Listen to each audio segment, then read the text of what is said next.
et c'est pour ça qu'on a nos jeunes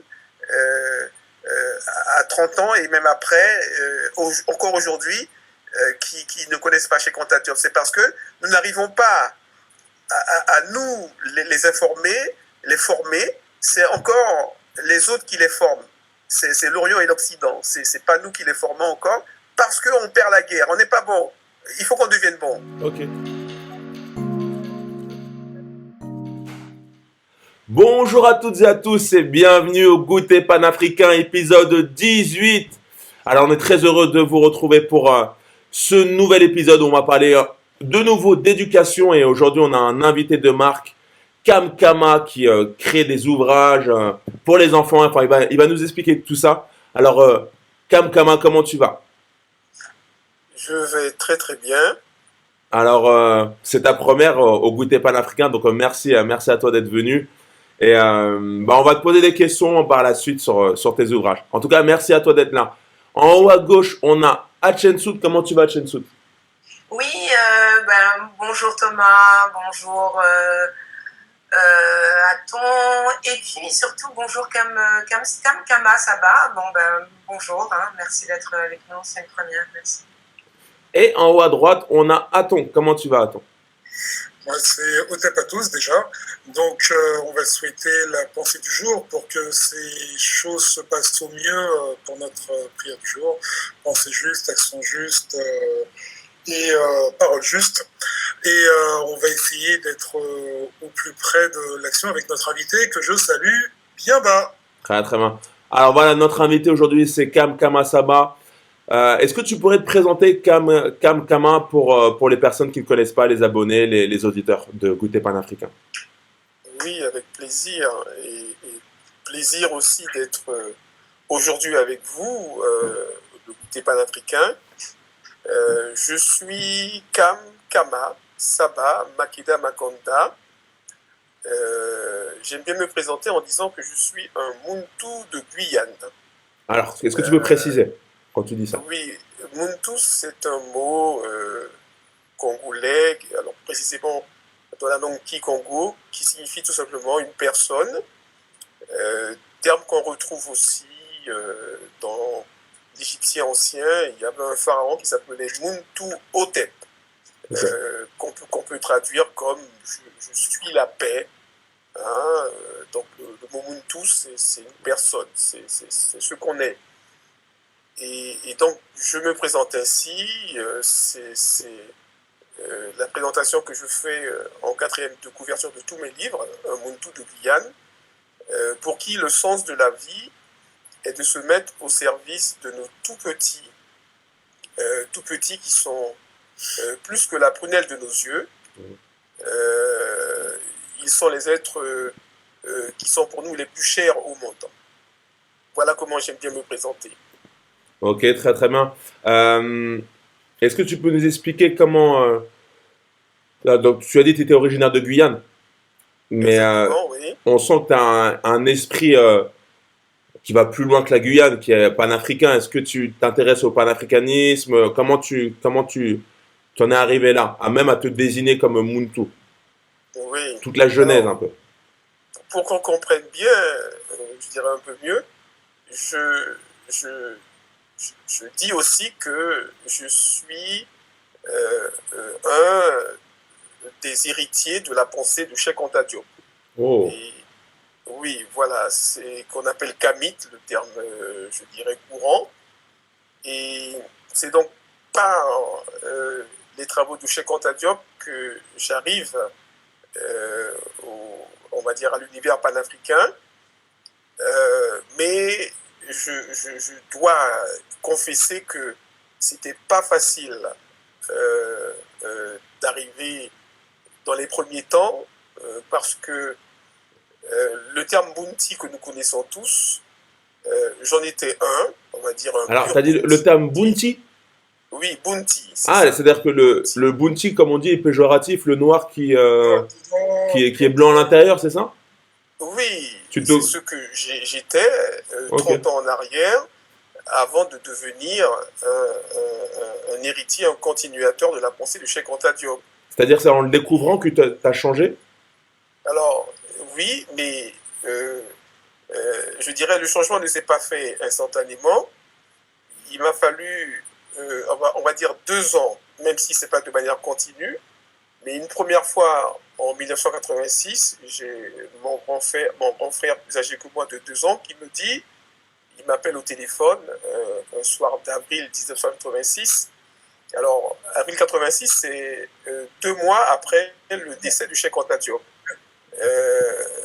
Donc, pour la première fois, une personne, mon frère en l'occurrence, me parle de Cheikh Anta Diop. Il m'appelle au téléphone. À l'époque, c'était le téléphone fixe, il n'y avait pas de téléphone mobile. Et il me dit, j'ai un super livre qui nous présente l'Afrique de l'excellence, l'Afrique inventrice de l'écriture, des mathématiques, des sciences. Alors moi, je le coupe tout de suite. Je lui dis, mais qu'est-ce que tu es en train de me raconter là? C'est vraiment du n'importe quoi. Où t'as sorti ça? Alors, comme je n'arrête pas d'objecter, au bout d'une demi-heure maximum, il raccroche, parce que, bon, j'ai envie de dire, ma tête est trop dure. Manifestement, je ne suis pas en mesure d'accepter une telle pensée. Et 2 ans après, une personne au centre Georges Pompidou me dit la même chose. Cette fois-ci, cette personne est plus jeune que moi de 4 ans. Je peux même citer son nom puisqu'il m'a autorisé à le citer. Éric Caberia, qui est de la Guyane. Il est étudiant à l'époque. Moi, je suis enseignant en économie et gestion, déjà titulaire. Et lorsqu'il me dit ça, pareil, je lui ai rionné et puis je lui ai dit, bon, arrête de m'embêter avec ça. On m'a déjà dit une telle chose il y a 2 ans et ne recommence pas avec ces sornettes. Alors, lui, différemment de mon frère, il est très patient et pendant 4 mois, il va me coller. On va parler plusieurs heures chaque jour. Après, je dirais chacun son travail à la bibliothèque pour améliorer sa formation professionnelle. Moi en économie et gestion, lui c'était en ergonomie. Et à la fin de la soirée à Beaubourg, à la fermeture, on reste 2-3 heures devant le centre Georges Pompidou à discuter. C'est lui surtout qui essaie de me convaincre. Et parfois même, une fois rentré chez nous, parce qu'il faut prendre le dernier métro, on se rappelle au téléphone, on continue à discuter. Et j'ai bien dit 4 mois. Eh bien, pendant ces 4 mois, il n'arrive pas à me convaincre. Ou du moins, je devrais dire, ça n'arrive pas à entrer dans ma tête. Et parce que le formatage initial était tellement fort que pour moi, c'était inconcevable que l'Afrique... Comment ? Vous avez quel âge à ce niveau-là? Alors, lorsqu'il me dit ça, j'ai 29 ans. J'ai 29 ans. Ouais. Et, comment dire, alors, il va même me dire, par la suite, car on est devenus de très grands amis, il m'a dit, tu sais, Kama,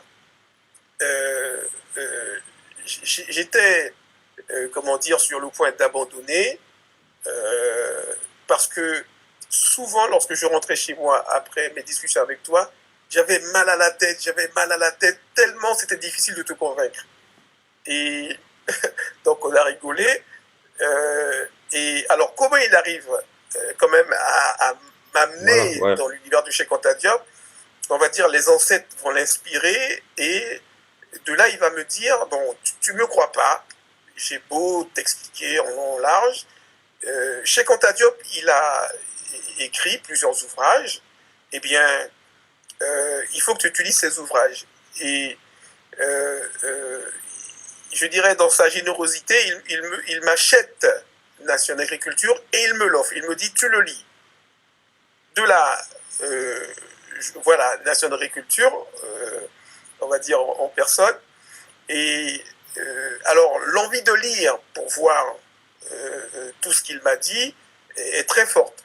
Et je pense que, parce que c'est 30 ans en arrière, le soir même, lorsque je rentre chez moi, j'ouvre le livre.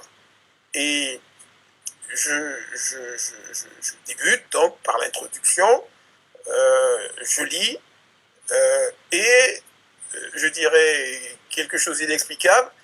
Je suis captivé et impressionné par la densité du propos, la rigueur du propos, et je ne m'arrête pas. Je veux continuer pour savoir toujours plus, toujours plus. Et je pense que cette première nuit, parce que j'ai dû rentrer chez moi, il était déjà 22 heures,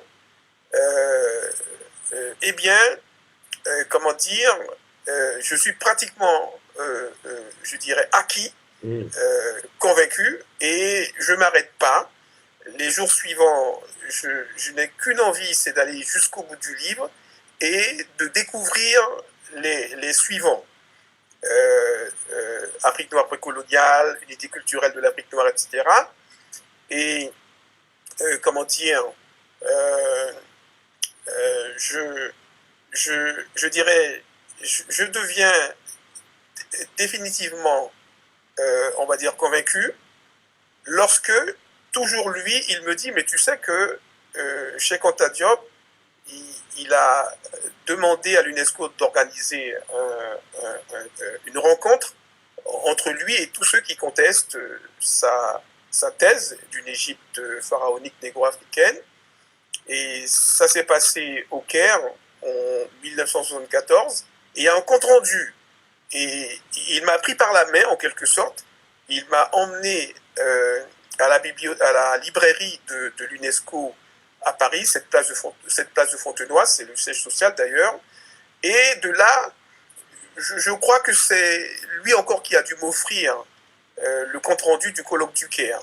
Okay. Et je le lis, et là encore, je dirais, je suis impressionné. Et puis surtout, la conclusion justement que Cheikh Anta Diop a vulgarisée, la très minutieuse, vous la connaissez, hein, je la dis pour le public, la très minutieuse préparation des communications des professeurs Cheikh Anta Diop et Obenga n'a pas toujours eu une contrepartie égale. Il s'en est suivi un véritable déséquilibre dans les discussions. Alors, j'ai peut-être un peu, je dirais, arrangé, mais voilà le premier paragraphe de la conclusion générale qui nous laisse entendre que Cheikh Anta Diop et Théophile Obenga ont, je dirais, terrassé les 18 experts mondiaux, français, américains, allemands et puis égyptiens actuels, les Arabes, 2 contre 18. Ils ont terrassé leur adversaire dans la confrontation d'un débat scientifique. Et j'aime bien préciser que le compte-rendu a été rédigé, c'est-à-dire le rapporteur, c'était ni Cheikh Anta Diop ni Théophile Obenga, c'était un des grands opposants à Cheikh Anta Diop, c'était un Français qui s'appelle Moni. Okay. C'est lui qui a rédigé le rapport et qui l'a soumis à tous. Et ce Moni a eu l'occasion de dire, notamment lors d'un colloque à Yaoundé, d'ailleurs en 1986 même, un mois avant le décès du Cheikh Anta Diop, qu'il a un très grand respect pour Cheikh Anta Diop, que Cheikh Anta Diop a véritablement modifié sa conception de l'histoire et que c'est un très grand homme. Ok. En tout cas, je pense que là, on a fait une très bonne entrée en matière. Qu'est-ce que vous en pensez, les autres invités, Aton et Hachensout, mais moi, je vais rajouter que Cheikh Anta Diop, si on se souvient bien, si on est tous très attentifs à son histoire, il nous a dit d'armez-vous de science jusqu'aux dents. Pourquoi il dit ça? On est en plein colloque du Caire. Hein. C'est formez-vous, armez-vous de science jusqu'aux dents et arrachez votre patrimoine culturel. Et c'est très important ce qu'il dit parce qu'aujourd'hui, on a l'impression que plus que jamais, nos jeunes sont aliénés. Moi, je voulais savoir, justement, je voulais poser la question très rapide à Kamkama, qui nous parle d'une personne qui a marqué les années 80, 90, enfin bref, toute une génération. Et aujourd'hui, il est quasiment tombé dans l'oubli par rapport à nos jeunes. Est-ce qu'on n'a pas loupé une étape? Je répète ma question, elle est très précise. Est-ce qu'on n'a pas loupé une étape dans la connaissance? Oui. Je dis oui, c'est-à-dire j'ai entendu ta question, je vais y répondre. Alors, euh, avec Hatshepsut, on a eu l'occasion de se rencontrer avec Thibaut chez elle et on a discuté. Et je, je, je dirais, sans risque de me tromper, Hatshepsut a dû me trouver atypique. En ce sens que, alors j'ai un propos qui prend le contre-pied de, je dirais, du discours ambiant chez les Kamites. Tu as cité justement, je dirais, cette recommandation expresse de Cheikh Anta Diop, qu'il a, comment dire, formulé tout d'abord dans le livre de Théophile Obenga. Le premier livre de Théophile Obenga, c'est l'Afrique noire. Alors, là, le titre m'échappe un peu, mais le premier livre qu'il a fait en 1973, avant de se présenter au colloque du Caire. Que ce serait quelque chose comme Égypte ancienne, Afrique noire, pour montrer qu'il y a une identité parfaite entre ces deux univers. Et c'est là-dedans qu'il dit justement à Obenga, dans la préface de son livre, armez-vous de science jusqu'aux dents. Et aujourd'hui, tous les Kamites, je dirais, en premier, celui qui m'a donné une formation, je dirais, très dense. Après le premier que j'ai cité, Éric Caberia, le deuxième, c'est Jean-Charles Couvi-Gomez. Rec Miré, le sèche Rec Miré, Couvi. Je dirais, c'est le premier que j'entends dire ça, que Cheikh Anta Diop nous a demandé de nous armer de science jusqu'aux dents. Mais il y a à peu près peut-être 6 ans, 7 ans, je découvre un autre propos de Cheikh Anta Diop qu'il a émis dès ses débuts, c'est-à-dire précisément 1952, puisque, et je redis que armez-vous de science jusqu'aux dents, c'est 1973. Et le propos que je vais présenter ici, très brièvement, de Cheikh Anta Diop, et c'est plus qu'une recommandation express. Il l'a tenu jusqu'au bout, c'est-à-dire de ses débuts jusqu'à la fin. Et dans la conférence qu'il a eue au Niger en 1984, il reprend ce propos. Donc, je vais dire, 84, c'est 2 ans avant sa mort. Donc, on peut dire que jusqu'à la fin, il a eu ce propos, mais pour moi, étrangement, ça nous a échappé. Je dis nous a échappé parce que moi-même aussi, j'avais lu Cheikh Anta Diop, mais je n'avais pas retenu ça. C'est en revenant sur ce livre, et puis surtout lorsque je vois que, comme tu l'as dit, alors toi tu ne l'as pas dit comme ça, mais pour moi, il y a ce que j'appelle persistance du désastre africain. Le désastre africain persiste. Bon, toi, tu as dit les jeunes, tu as même demandé, mais est-ce qu'on n'a pas raté une étape? Eh bien, le on, pour moi, c'est nous les Kamites, les héritiers de sa pensée, qui, je dirais, ne soulignent, on va dire, une de ces 2 grandes recommandations, qu'une seule de ces 2 grandes recommandations. Et à côté, et j'ai même envie de dire au-dessus de armez-vous de science jusqu'aux dents, il a dit, j'aurais dû prendre le livre pour être plus précis, mais c'est dans l'article une idéologie politique de l'Afrique noire. C'est plus ou moins le titre, mais on vérifiera. Il dit l'objectif numéro 1 de la lutte que nous menons est la prise de conscience de tous les Africains de l'Afrique noire. Hein? Je répète, l'objectif numéro 1 de la lutte que nous menons est la prise de conscience de tous les Africains de l'Afrique noire. Il se trouve que nous, les Kamites, à ce jour, nous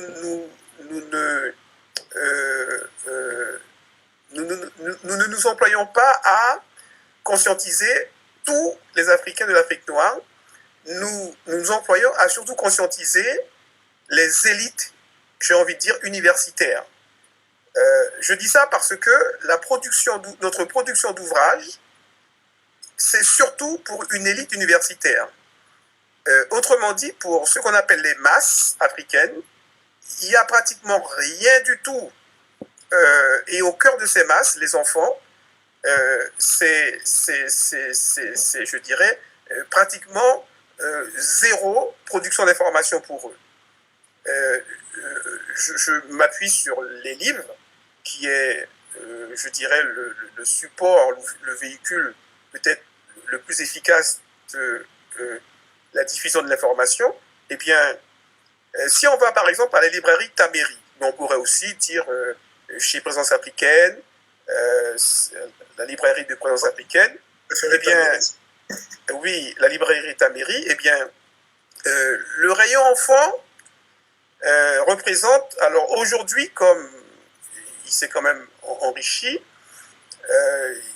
je veux dire, c'est peut-être, allez, on va dire 2-3% de l'ensemble des livres. C'est une grande armoire, puisque bon, j'en parle assez souvent avec son fondateur Narmer, qui a commencé avec moi auprès de Jean-Charles Covy-Gomez au Minacad, 30 ans en arrière. Eh bien, le rayon enfant, c'est à peine 3% de l'ensemble des ouvrages. Plus globalement, on pourrait dire le rayon pour les masses africaines, adultes et enfants, ça ne dépasse pas 5%. Tout le reste, c'est pour une élite universitaire. Et je pourrais être plus précis tout à l'heure, hein, mais voilà. Moi, donc de là, j'interpelle les héritiers de la pensée du Cheikh Anta Diop, dans lesquels je suis. Comment on peut espérer relever un peuple lorsque on néglige les masses, hein, de ce peuple, c'est-à-dire l'écrasante majorité. Et je rajoute que dans cette écrasante majorité, il y a les enfants, et moi, je dis que différemment de nous, les adultes, et puis même les Kamites, les enfants pourront plus sûrement assimiler cette immense pensée, qui est celle de Cheikh Anta Diop, pour la simple raison que nous, les Kamites, lorsqu'on a découvert Cheikh Anta Diop, alors tout le monde n'avait pas presque 30 ans comme moi, mais en tout cas, c'est pas dans l'enfance que la plupart d'entre nous, nous avons découvert Cheikh Anta Diop, c'est, on va dire, autour de 20 ans, hein, un peu avant au lycée. Comment? Même 30-40 ans pour certains, quoi. Tout à fait. Et même le professeur Obenga l'a découvert aux environs de 30 ans. Il raconte ça dans, comment dire, un ouvrage nomade qu'avait écrit un certain Doukaya, un frère qui est décédé il n'y a pas très longtemps. Et c'est le père d'un ami qui écrit, Djouti Billon, qui écrit aussi pour les enfants. C'est son père qui était un universitaire, puisqu'il est décédé il n'y a pas très longtemps, qui, vers l'âge de 30 ans, disons à un moment où Obenga a à peu près 30 ans, il lui dit, tiens, il y a un Africain qui dit ceci, dit cela. Voilà son ouvrage phare, Nation Nègre et Culture. Et donc Obenga lui-même, c'est très tard. Donc nous tous, c'est très tard. Et surtout, je veux dire, je veux souligner que ça veut dire qu'on est déjà bien formaté, on peut dire, par l'Occident, depuis notre plus tendre enfance. À l'époque, on pourrait dire c'est les Tarzan, Hakim, Zambla, il y avait Blanche-Neige pour les filles. Voilà comment on a été nourri. Et ensuite, lorsqu'on va à l'école de la République, on remet une, deux, trois couches pour encore, je dirais, alors moi j'aime bien dire plus que nous aliéner pour nous abrutir. Et donc, moi je dis, on ne peut pas complètement se guérir lorsque on a commencé sa vie comme ça. Et c'est seulement vers l'âge adulte qu'on découvre Cheikh Anta Diop. L'assimilation ne pourra jamais être vraiment parfaite. Par contre, les enfants qui ont un esprit neuf, vierge, eh bien, si on leur présente ça, eh bien, sans problème, ils peuvent l'assimiler. Mais il y a une condition pour qu'il en soit ainsi. Il faut qu'on soit, je dirais, meilleur que Disney et les mangas. Si on n'est pas meilleur que Disney et les mangas, eh bien, encore une génération naissante et montante qui sera dans l'abrutissement. Okay. Donc, pour faire simple, pour résumer, je vois écrit Ankh. C'est pas Ankh que tu t'es donné. C'est ça, Ankh? Donc, moi, c'est oui. Aton. Ah, bah, d'accord, c'est Aton. Eh bien, Aton, la jeunesse qui est en déshérence, notre jeunesse qui est en déshérence, pour moi, la responsabilité nous incombe. C'est parce que on néglige nos masses, on se focalise uniquement sur les élites, que notre jeunesse est en déshérence, mais pas seulement la jeunesse, hein, la multitude des parents est aussi en déshérence. Ok. Je vais laisser la parole à Shensout qui va aussi te poser des questions, Kamkam. Shensout, il faut que tu branches ton micro. Oui, bah merci, merci Kamkamba pour cette introduction et puis pour la suite donc, que tu as pu nous restituer. Là où je voudrais juste qu'on puisse avancer, c'est la manière de problématiser effectivement ce qui nous touche en général tous, hein, que ça soit ceux d'un certain âge ou comme tu l'as évoqué tout à l'heure, les enfants. On a le sentiment, et même on a le sentiment pas uniquement, on a le sentiment plus généralement, mais on vit avec une maladie que je définirais comme de l'aliénation et que l'antidote c'est Cheikh Anta Diop. Vous voyez, c'est-à-dire que on énonce quelque chose que l'on porterait en soi, qui est une aliénation, et que curieusement les enfants, alors que théoriquement les enfants donc sont là pour pouvoir dépasser leurs parents, et ils sont en quelque sorte une feuille vierge, hein, si je prends cette image-là, et on imprime quelque chose pour pouvoir construire un individu, construire une personne qui aurait vocation à prendre les rênes du monde que l'on doit se laisser, on doit leur laisser dans de bonnes conditions. Et bien, à travers notre propos, on a le sentiment que ce n'est pas acquis, que ce n'est pas une évidence pour les enfants afro-descendants. Alors, cette maladie que l'on appelle l'aliénation, Cheikh Anta Diop l'a très bien diagnostiquée et il a apporté effectivement des solutions.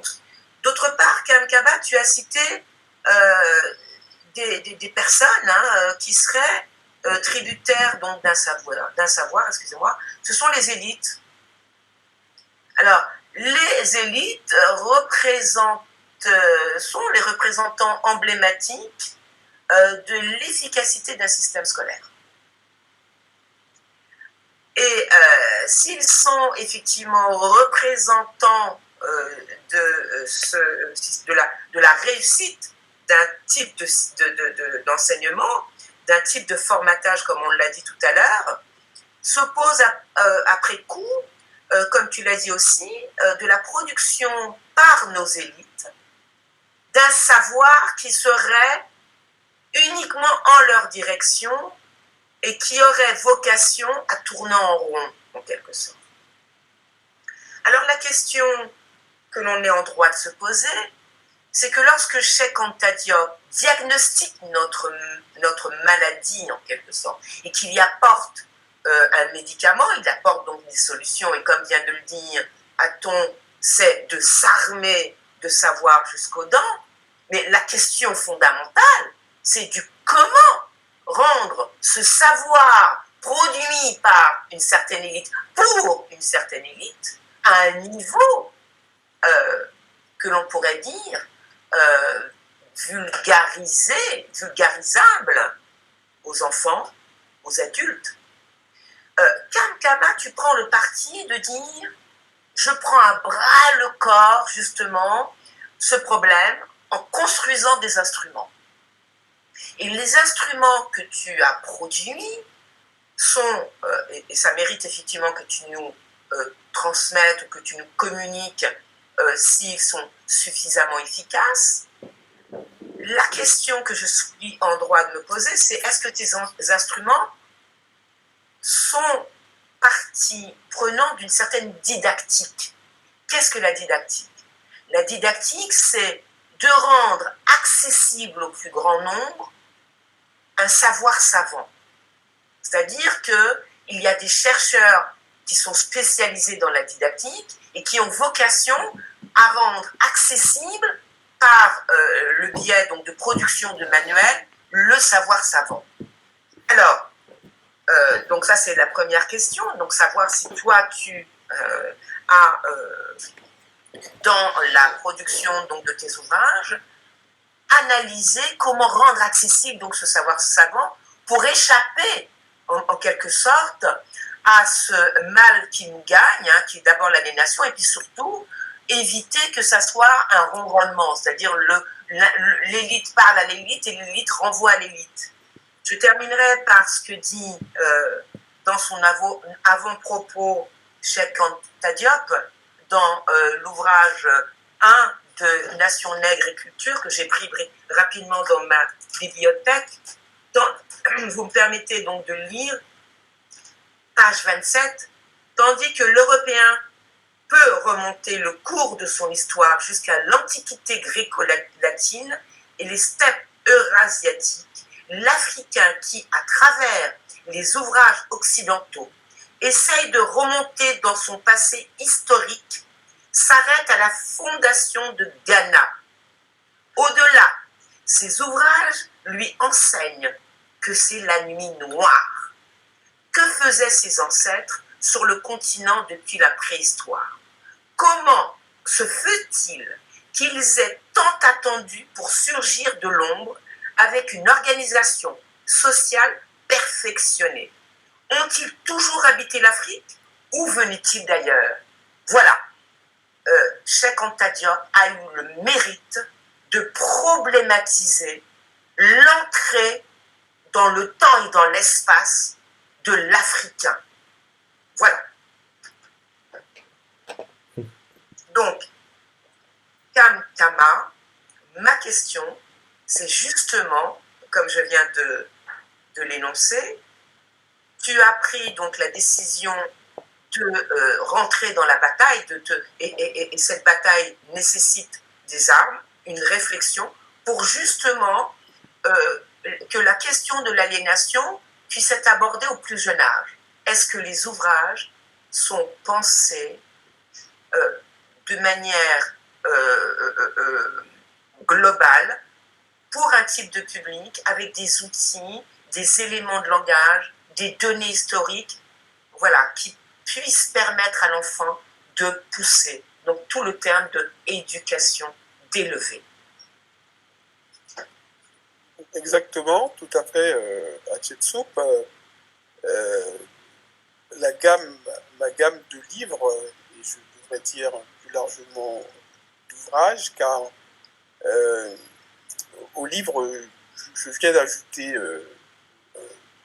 des posters, j'ai l'intention aussi de faire des puzzles, des jouets, des poupées couper, bien entendu. Juste excuse-moi Oui. de te couper, Mhm. juste pour qu'on précise à nos abonnés et aux auditeurs, c'est que toi, tu es un auteur de livres dessinés pour les enfants, principalement. C'est ça? Plus largement pour les masses, Pour justement les masses, voilà. Et comme disait Soud, oui. donc est-ce que toi, comme tu dis, tu es héritier de la pensée de Cheikh Anta Diop, est-ce que tu arrives, avec tes livres, à, entre guillemets, rendre plus accessible ces pensées qui faisaient partie d'une élite pour les masses? En gros, c'est ce que tu Tout arrives, à- ce que tu arrives à faire. oui, je peux dire oui. Euh, Depuis 9 ans maintenant que j'écris, euh, je croise beaucoup de gens, j'ai des échos et les, les- les parents et les enfants sont ravis. Et j'ai même des personnes qui me disent, ça fait longtemps que j'espérais avoir ce type d'ouvrage pour mes enfants.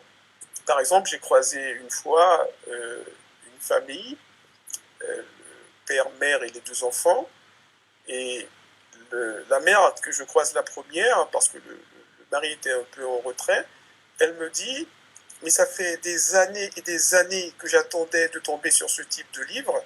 Là, ma plus grande fille, elle a 11 ans, mon garçon plus petit a 8 ans, et c'est seulement là, à ces 8 ans, que enfin je tombe sur ce type de livre. Et donc, elle me remercie avec, je dirais, tellement de chaleur et d'émotion que moi-même, je dirais, j'étais ému.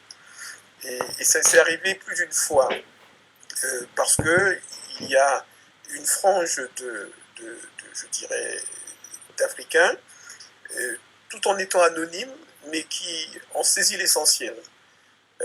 Je vous donne une deuxième anecdote. C'est une dame que je croise. Euh, Au départ, elle est toute seule. Et je vais vers elle et je lui dis, tiens, j'écris des livres sur l'Afrique de l'excellence en priorité pour les enfants. Et la dame, elle me dit, bon, je n'ai personne à qui offrir les livres en question, j'ai pas d'enfants autour de moi. Cependant, je vous donne une somme, 100 euros. Vous, vous allez, avec cette somme, offrir à des enfants dont les parents ne peuvent pas leur offrir de livres. Vous allez offrir donc à des enfants, au fil de votre chemin, des ouvrages de ma part. Euh, donc voilà une personne, on va dire, anonyme, mais qui pour moi a compris l'essentiel. Et je vous dis, j'aurais en pagaille des anecdotes de ce type à vous raconter. Et comment dire, donc en priorité les enfants, mais les enfants qui ont l'esprit très ouvert, j'aime bien dire, ils aiment les bonbons, mais ils aiment autant les livres. Ils ont une curiosité d'esprit que nous, on n'a plus, je dirais, parce que, avec, pas avec l'âge, mais surtout avec l'éducation qu'on reçoit, notre horizon se ferme. On va dire, on se limite à un petit nombre de choses. Alors qu'un enfant, tout petit, il est ouvert à tout, il regarde partout, il veut toucher, il veut tout faire. C'est nous qui, dans l'éducation qu'on leur donne, on les arrête.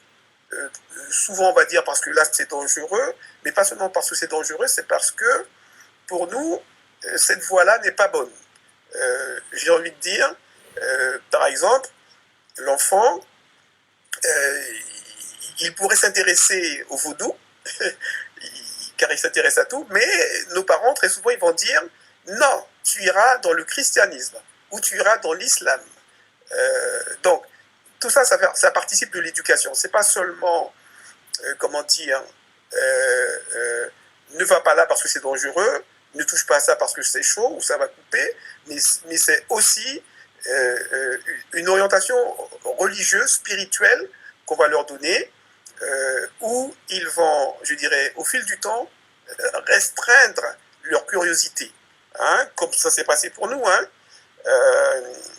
Donc, pour être précis, Hatshepsut, mes livres, justement, ma gamme de livres est construite, comment dire, à partir, je dirais, de ce constat que j'ai fait, c'est-à-dire nous négligeons les masses africaines, alors que c'est l'écrasante majorité du peuple, et plus que ça, dans les masses, il y a les enfants qui sont les seuls à même de vraiment intégrer cette pensée parce que leur pensée étant vierge, pour eux, que ce soit Disney ou chez Anta Diop, mais bien entendu, chez Anta Diop, adapté à leur, je dirais, développement mental.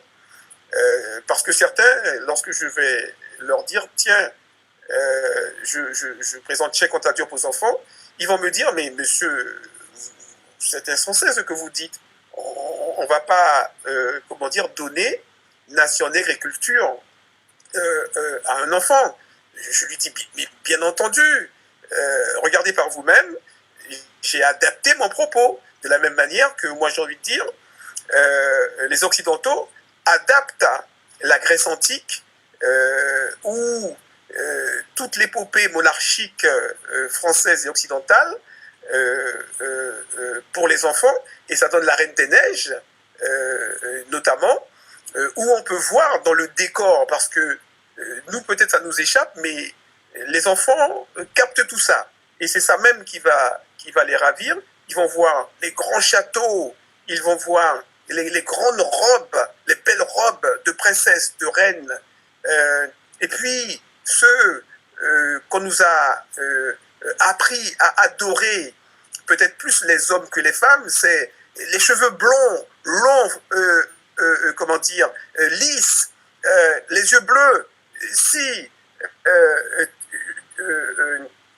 attends, il y a des exceptions. Je sais que il y a des exceptions, mais alors c'est l'homme noir, peut-être on pourrait dire avant tout, mais comment dire, sur Terre, beaucoup d'hommes ont pour idéal de beauté la blonde aux yeux bleus. C'est pas seulement Carambeu, c'est une majorité. On peut le voir.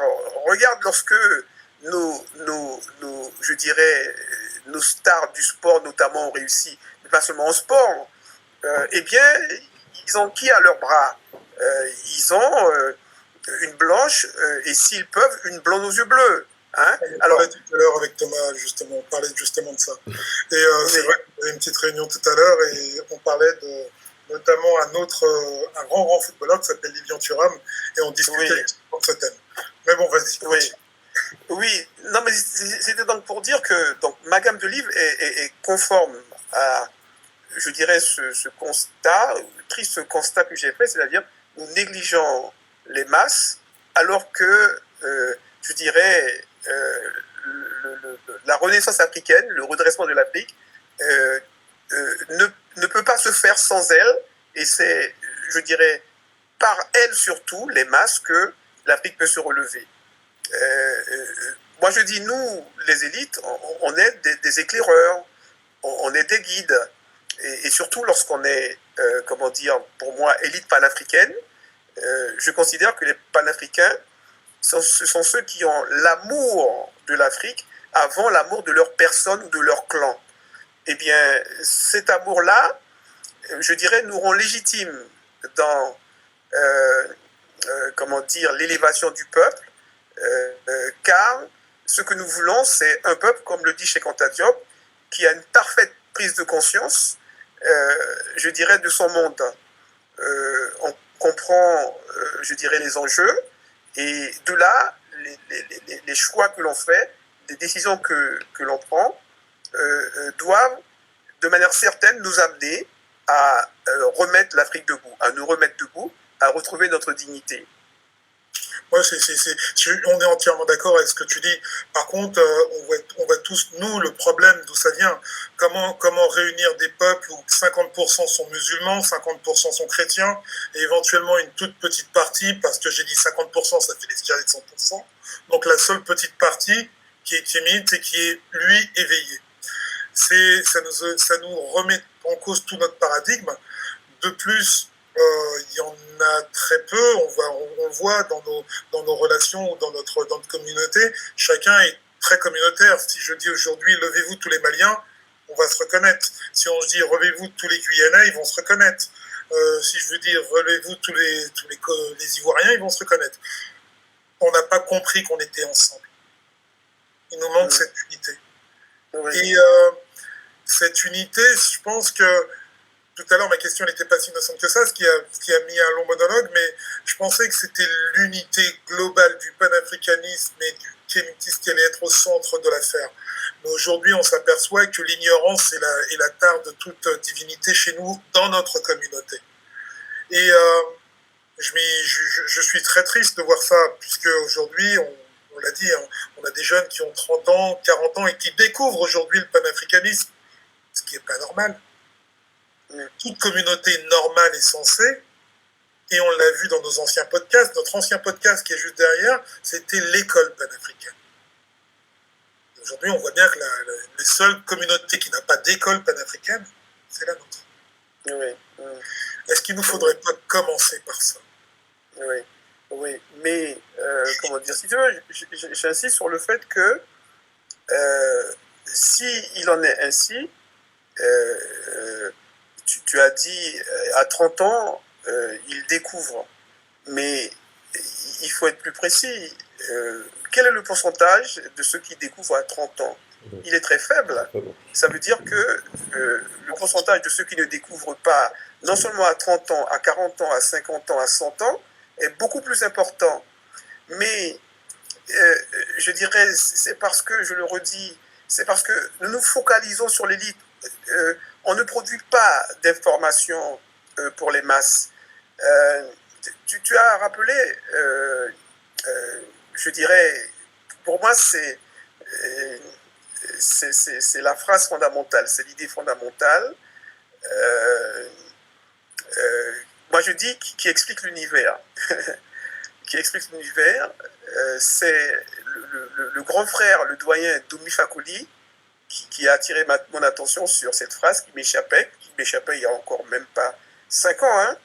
C'est lui qui lors de ses séjours à Paris, il y a 5 ans, m'a accordé suffisamment de temps pour attirer mon attention sur l'importance de cette phrase. Et la phrase que donc, tu as prononcée et que Doumbi a attiré mon attention sur elle, c'est dans son livre La prière négro-africaine, c'est ancêtre de ma lignée maternelle, ancêtre de ma lignée paternelle, inspirez-nous la pensée juste, la parole juste et l'acte juste. Hein? Et bien, moi j'ai envie de dire, cette phrase contient toute la puissance de l'univers. Cette phrase, c'est, comment dire, c'est celle que nos ancêtres, dans les textes des pyramides, donc les premiers textes sacrés au monde, c'est sur cette base qu'ils expliquent, on va dire, la prise de conscience d'Atoum de lui-même. Il prend conscience Atoum, on nous dit, somnolait dans le Noun. Et oui, dans le Noun, dans le Nomo, diraient d'autres, notamment Yoporika Somé, comment dire, que j'ai lu et qui a produit un ouvrage que j'ai beaucoup apprécié. Eh bien, il somnolait dans les eaux primordiales et, on va dire, à un moment donné, il prend conscience de lui-même. C'est une inspiration. C'est une inspiration, parce que justement, lorsqu'on dit « inspirez-nous la pensée juste », etc., en fait, c'est une inspiration. Inspiration que moi, je dirais, je traduis à notre niveau par l'information. C'est une information, je dirais, on peut dire qui vient à nous, qui va nous conduire ensuite à une pensée.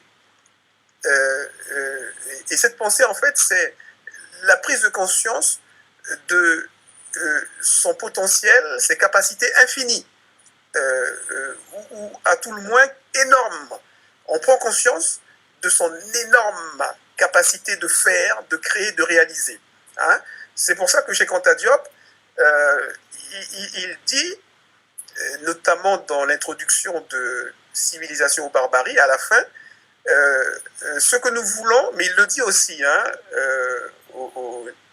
à la conférence de Niamey, il le dit, ce que nous voulons, c'est réveiller le bâtisseur de nations qui est en vous, le créateur. Hein? Et bien, ce réveil consiste en la prise de conscience de son génie créateur. Et ça vient d'une information, ça vient de l'inspiration. Et c'est comme ça que dans les textes des pyramides, que nos ancêtres décrivaient, on peut dire, l'émergence du créateur des créateurs, du créateur de l'univers. Hein? C'est une inspiration. Comment? C'est de la science, oui, tout à fait. Oui, ah oui, il n'y a pas plus grande science que, je dirais, que ce livre, c'est de la science. Et ça, les Occidentaux, notamment, les Allemands en particulier, mais les autres aussi, savent en quoi, effectivement, c'est la science la plus élevée qui soit. Et c'est Omotunde qui rappelait que lorsqu'il y a eu ce qu'on appelle la campagne d'Égypte de Napoléon, en fait, il n'y avait pas seulement la France, il y avait les trois grandes puissances mondiales de l'époque, c'est-à-dire l'Allemagne et la Grande-Bretagne, qui étaient déjà plus grands, avaient une plus grande puissance que la France, et ils se sont livrés une guerre, notamment la France et la Grande-Bretagne. La Grande-Bretagne gagne cette guerre. Alors, pas seulement, comme on le dit très souvent, pour prendre le contrôle du canal de Suez, qui doit permettre d'aller plus rapidement vers les Indes, mais, et ça, même Wikipédia le dit, si vous tapez campagne d'Égypte Wikipédia, vous verrez qu'on nous dit, en fait, il y avait deux grands objectifs à ce qu'on appelle la campagne d'Égypte, de Napoléon et de ces deux autres grandes nations, grandes puissances. C'était certes prendre le contrôle du canal de Suez, mais aussi prendre possession des trésors de l'Égypte antique, des trésors et de la connaissance qu'il y avait en Égypte antique, notamment consignés dans les papyrus ou encore dans les sarcophages, les textes des sarcophages, et plus encore en amont dans les textes des pyramides. Et celui qui a fait la plus grande razzia sur les papyrus, alors ce sont surtout les papyrus de ce qu'on appelle le livre des morts, hein, et que nous, on traduit par le livre de la sortie à la lumière du jour. Eh bien, ce sont les Allemands qui ont fait la plus grosse razzia. Et alors, Omotunde l'a dit, et moi je reprends cette idée à mon compte, eh bien, ce sont ceux qui ont pris le plus de connaissances dans cette Égypte-là, qui, comment dire, se sont le plus élevés au rang de grande puissance. À l'époque, donc, Allemagne et Grande-Bretagne. Et les États-Unis qui arrivent après, à leur tour, ont tout fait pour aussi prendre de cette connaissance, etc. Et comment dire, donc je disais ça, j'essaie de retrouver rapidement, c'est pour dire que c'est l'information, c'est la connaissance qui est comment dire, l'énergie la plus pure, on va dire la représentation de la puissance. Einstein a dit quelque chose de presque ça. Il dit en gros que il y a plus puissant infiniment plus puissant que l'énergie atomique, c'est la volonté. Pour moi, il s'est arrêté en cours de route. Je me permets de dire ça, même si on nous dit que c'est le grand Einstein. Mais je le dis parce que mes ancêtres ont dit mieux. La phrase que tu as rappelée dans un premier temps, Aton, c'est plus puissant lorsqu'on l'aperçoit bien, c'est plus complet, c'est plus immense que la phrase d'Einstein, qui est déjà immense. Il dit il y a infiniment plus puissant que l'énergie atomique, c'est la volonté. Hein? Eh bien, la volonté, elle est nourrie par l'information. Si on n'a pas d'information, on n'a pas de volonté, on n'a pas de pensée. Ou alors, si on a de la petite information, on aura de la petite pensée. Si on a de la grosse information, on aura de la grosse pensée, de la grosse volonté. Voilà. Et donc, comment dire, encore une fois, c'est à nous je dirais, d'être bons, nous, les Kamites, et je veux dire plus largement les panafricains, parce que il y a des panafricains qui ne sont pas Kamites, par exemple, il y a des garvéistes, il y a des Dubois, etc. Hein, ou les Nkrumah, hein, oui, ils avaient une vision ils se voyaient chrétiens, ouais, parce qu'ils n'avaient pas le reste du monde. Ok.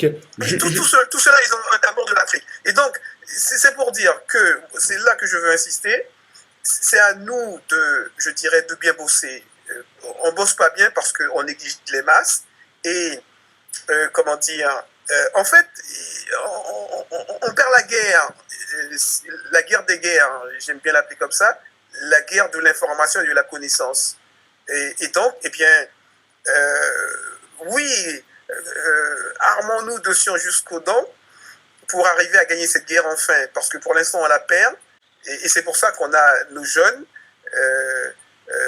à 30 ans et même après, encore aujourd'hui, qui ne connaissent pas chez Contateur. C'est parce que nous n'arrivons pas à nous les informer, les former, c'est encore les autres qui les forment.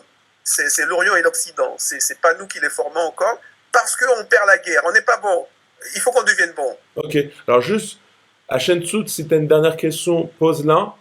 Et ensuite, on va terminer ce podcast avec la partie sucrée, c'est-à-dire les ouvrages à recommander pour nos abonnés. Non, j'ai une petite question, hein, mais une toute petite question, hein, ouais. Parce qu'on s'inscrit, hein, les parents inscrivent leurs enfants donc, dans un système éducatif, excusez-moi, à partir de l'école. C'est-à-dire qu'ils acceptent de confier l'instruction de leurs enfants à d'autres, hein, qu'eux-mêmes. On est quand même assez inquiet parce que cet autre est-il assez légitime pour enseigner ce que vient de dire Kamkama, les antiquités, les humanités classiques africaines. Là, d'ailleurs, lorsqu'on regarde les manuels scolaires, on voit bien qu'effectivement, il y a une absence globale sur ce sujet-là. Il y a d'autres choses, hein, c'est lorsque effectivement le système scolaire, au travers de l'école, de l'université, etc., prend en charge effectivement l'instruction des enfants, elle pose effectivement un minimum. Et dans ce minimum-là, elle indique donc là au travers donc, du socle commun que l'enfant doit sortir du système scolaire en sachant lire, compter, etc. Lorsque la France va en direction de l'Afrique par le biais donc des institutions de la francophonie, au travers des manuels scolaires qu'elle distribue donc sur le continent, elle pose quand même l'idée qu'elle s'arroge le droit d'instruire, d'alphabétiser effectivement les masses africaines. Donc, c'est quand même quelque chose d'assez effarant. Donc, la question que je voudrais poser à Kamkama, qui est très brève et qui est très, très courte, est-ce que, au travers de tes ouvrages, pour les enfants qui ne savent pas lire, est-ce que tu as envisagé quelque chose, une méthode ou quelque chose? Est-ce que pour toi, au niveau des fondamentaux, comme on pourrait le penser, l'éducation nationale, ce grand système, il s'arroge le droit d'instruire. Est-ce que pour toi, tu instruis l'enfant en lui apprenant à lire, à avoir le goût de lire? Alors, oui, mon intention, c'est notamment de développer ce goût de la lecture, euh, je dirais de l'entretenir, parce que j'ai envie de dire, il y a un certain pourcentage des nôtres qui ont ce goût. Euh, à un âge, je dirais, alors assez avancé, pour moi, c'est à 6 ans, 7 ans, 8 ans. Et, mais ils l'ont acquis avec, je vais dire, l'éducation étrangère, que j'ai définie comme précisément orientale ou occidentale aujourd'hui. Et donc, je dirais c'est un minimum, le goût de la lecture, mais ça ne suffit pas, il faut les amener à, je dirais, aimer découvrir l'Afrique et surtout l'excellence africaine. Et ça, c'est encore notre job. Tu m'avais déjà amené, je dirais, sur ce terrain tout à l'heure en me disant l'école. Et moi, j'ai fini par comprendre ces dernières années que, en fait, l'école, c'est un compartiment de, je dirais, ou alors on va dire c'est un des centres de notre formation, on peut dire intellectuelle et spirituelle.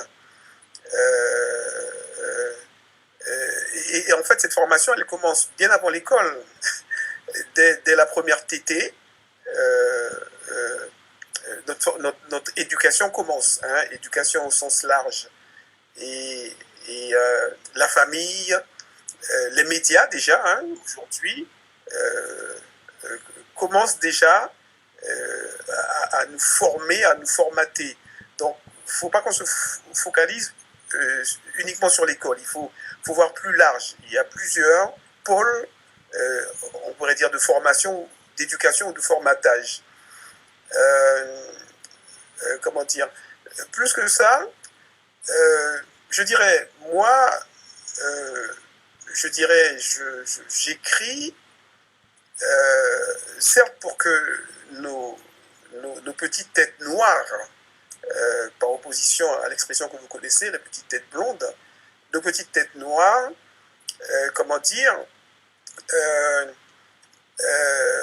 découvrent l'Afrique de l'excellence et sur cette base vont avoir l'amour de l'Afrique et à travers l'amour de l'Afrique, l'amour de soi, ce qu'on appelle souvent l'estime de soi, la confiance en soi, qui sont les leviers à partir desquels on va dire, on réalise les plus grandes, je dirais, on fait les plus grandes inventions. Hein, c'est lorsque on est en toute confiance, hein, qu'on arrive à ça. Mais, comment dire, cette gamme d'ouvrages, de livres, c'est dans mon discours que je dirais que j'ai avec vous là maintenant, ce soir, c'est pour dire aux panafricains, comment dire, mettons le paquet sur les masses.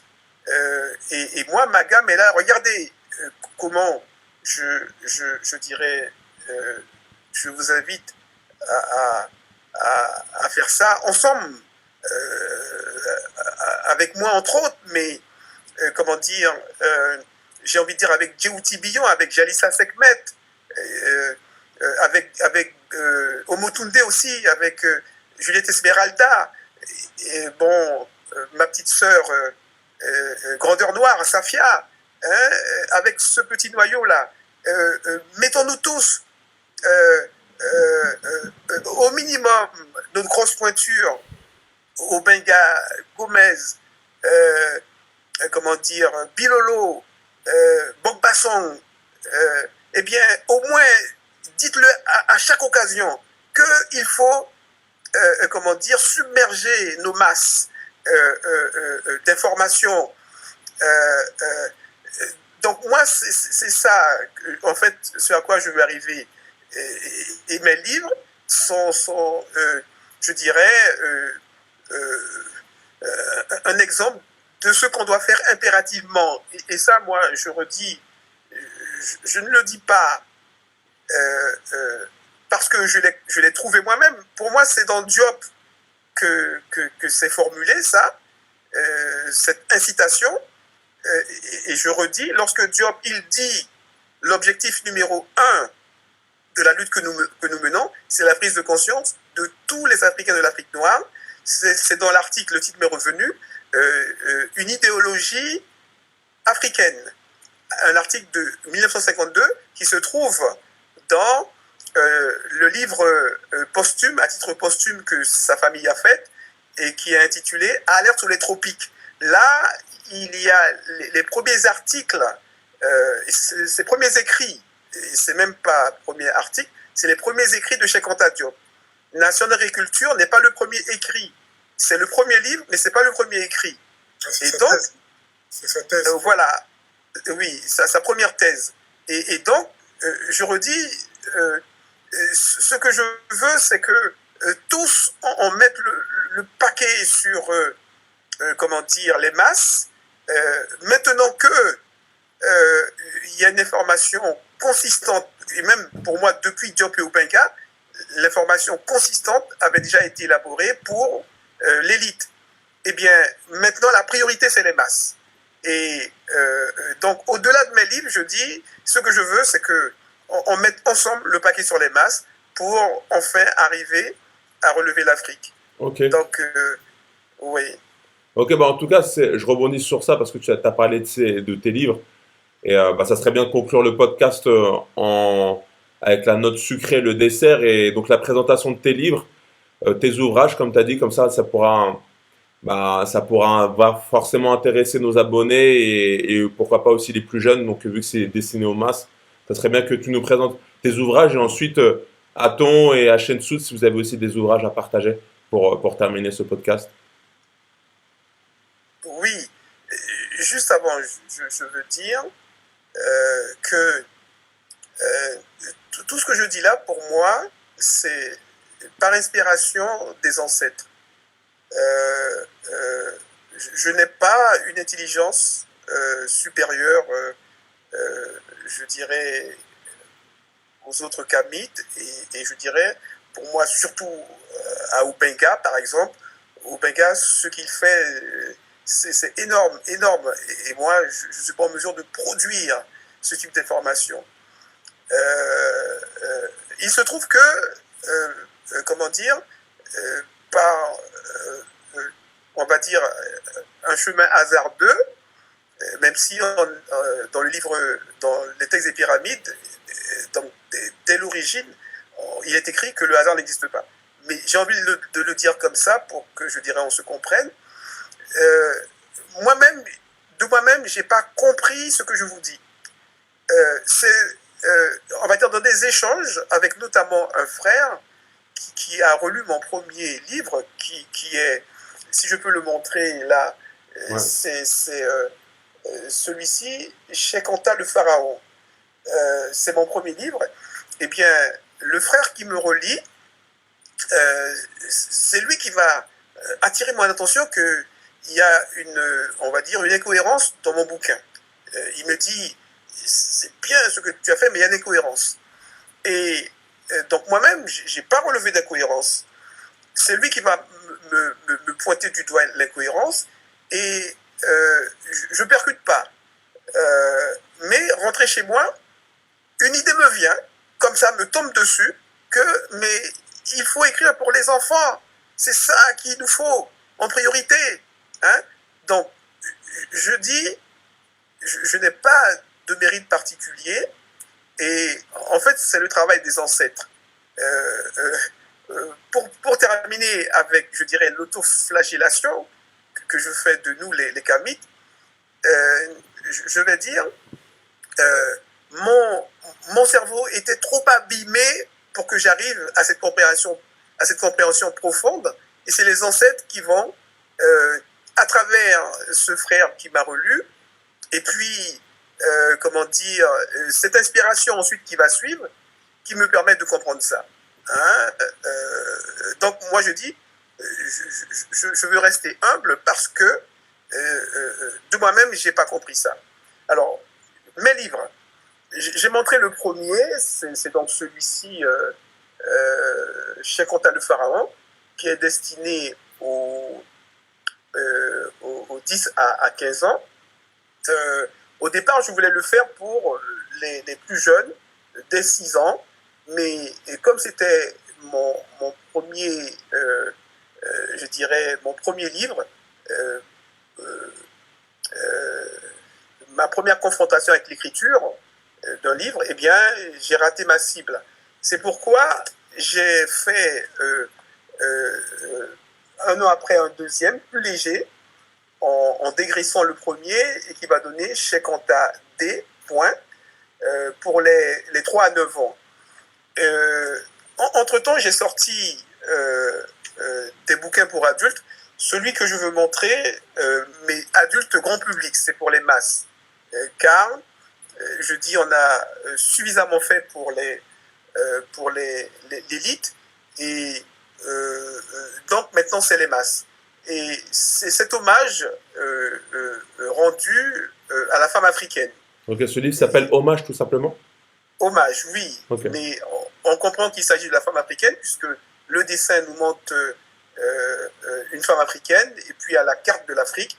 Et bien entendu, lorsque je dis la femme africaine, je précise, c'est la femme africaine continentale ou, comme on dit, afrodescendante. Okay. Car les afrodescendants, même si ils sont nombreux à dire qu'ils ne sont pas africains, eh bien, j'aime bien dire que le béké sait très bien que ce sont encore des Africains et c'est pour ça qu'il arrive à les dominer. Okay. Mais voilà, à mon niveau personnel, je dirais, le summum, c'est ce livre-là, Bébé Chez Conta, qui est pour les enfants, alors, dès le berceau, à partir de 3 mois, on peut le lire. Des parents me l'ont déjà confirmé depuis 2 mois qu'il est sorti. Et le vrai summum, en fait, c'est sa version en Wolof. Là, c'est la version française et c'est la version en Wolof qui, pour l'instant, est en e-book, mais qui sera bientôt aussi en livre papier. Okay. Alors, j'ai bien dit que c'est à mon niveau, car le niveau le plus important, c'est le niveau d'ensemble. Pour moi, je serai totalement comblé lorsque on sera nombreux à produire de l'information pour nos masses, en général, pour nos enfants, nos bébés en particulier. C'est là que, avec, je dirais, une puissance, comme dirait Cheikh Anta Diop, une conscience historique, hein, on va dire, totale, que plus rien ne pourra arrêter, je dirais, l'Afrique. Okay. Voilà. Okay. Hein, tes livres, où on peut les trouver? C'est sur Internet? C'est sur la... Oui, j'ai alors 2 sites, mais le site principal, c'est édition. Alors, j'ai derrière moi, je ne sais pas si on voit bien ce petit papier, c'est alors édition au singulier mks.com. Édition mks.com, ok. Oui. S de Sophie. Oui, S de Sophie à la donc, fin. MKS, M de Mathieu. Makeda Saba. Makeda Saba, oui. Édition, M de Mathieu, K de Kiwi, okay. Et S de Sophie.com. Et là, je termine en disant justement qu'il y a, en plus des ouvrages pour les masses, il y a un ouvrage qui va paraître prochainement, d'ici la fin de ce mois, qui sera intitulé, j'ai mon petit marque-page qui annonce la sortie de ce livre. C'est donc tous les pharaons, sans exception, étaient des noirs. Point d'exclamation. Et alors, et après. Le plus important ici, c'est pas comme nous les Kamites, on le croit très souvent, c'est l'idée que tous les pharaons, sans exception, étaient des noirs. C'est pas le plus important dans mon livre. Le plus important, c'est le et après. et après, c'est pour dire, eh bien, est-ce que cette vérité historique, que tous les pharaons étaient des noirs, hein, il n'y a pas que ce qu'on appelle que les blancs ont appelé les pharaons noirs, est-ce que, comment dire, on fait en sorte que tous les Africains de l'Afrique noire en profitent, hein, Ok. de cette vérité historique. Ok. C'est surtout ça, voilà. Ok. Alors, rapidement, je vais demander à Aton, à Shensu de présenter leur livre et on va conclure le podcast. Ouais, moi c'est dommage parce qu'on a oublié le Songé de 1802 et on a oublié le Léon contre Damas pour parler de. Je voulais en parler, mais bon, c'est pas grave. Ce sera une prochaine fois. Donc moi je voulais parler simplement, alors j'en avais plusieurs sous le coude, je vais reprendre celui-là, moi c'est toujours des livres pour enfants, on va rester sur les enfants, on en a discuté tout à l'heure avec Thomas, c'était Christiane Taubira qui est magistrate, hein, et qui nous dit Est-ce que tu peux redire le titre pour le ouais, c'est Christiane Taubira, l'esclavage raconté à ma fille. Donc Okay. c'est toujours pour les enfants, c'est toujours sympa, et c'est bien d'avoir cette réponse-là, puisqu'il y a plein d'enfants qui se posent plein de questions, et qui posent des questions à leurs parents, toujours les mêmes questions, hein. Une mère engagée répond à de nombreuses questions de sa fille. De ce dialogue s'est construit au fil un étonnant et une indignation et une admiration, un livre aussi passionnant que nécessaire. Bref, je le conseille à tous, c'est tout petit, c'est pas très grand, donc je pense que tout parent pourrait lire ça. C'est Taubira qui fait ça et c'est vraiment sympa. Moi, j'ai adoré. J'ai adoré le petit livre de Taubira. Voilà. Très, très bien. À Shensu Moi, je conseillerais donc de lire donc, les livres de... Ah oui, bien sûr. Voilà. de Kama. Bien sûr, notre invité avant tout. Très, très bien. Bah, en tout cas, merci à vous. Merci à toi, Kama Saba, d'avoir participé à notre podcast, d'avoir raconté ton histoire et notamment que tu es un héritier de Cheikh Anta Diop. Donc, c'est un grand honneur de t'avoir avec nous et d'avoir présenté aussi tes ouvrages. J'espère que la plupart des abonnés iront lâcher le plus rapidement possible. Donc, je rappelle, c'est sur les éditions MKS si vous voulez vous procurer les ouvrages de Monsieur Kama Saba. Pensez bien sûr à vous abonner à ce podcast. Vous pouvez nous retrouver sur YouTube et sur les plateformes de podcast, Google Podcast, SoundCloud, etc. Pensez à commenter, à laisser un like aussi, un j'aime pour nous aider à se faire référencer dans YouTube. Et qu'est-ce qu'on peut dire de plus? Encore bonne continuation à toi, Kama. On aura le plaisir de retrouver dans d'autres podcasts. Et bonne continuation à tout le monde et à la prochaine en tout cas. Salut, merci Kama. Merci, c'est moi. Thomas, merci. Merci à vous. C'est moi qui remercie toutes et tous. Merci infiniment. Ok, à très bientôt. Bonne soirée.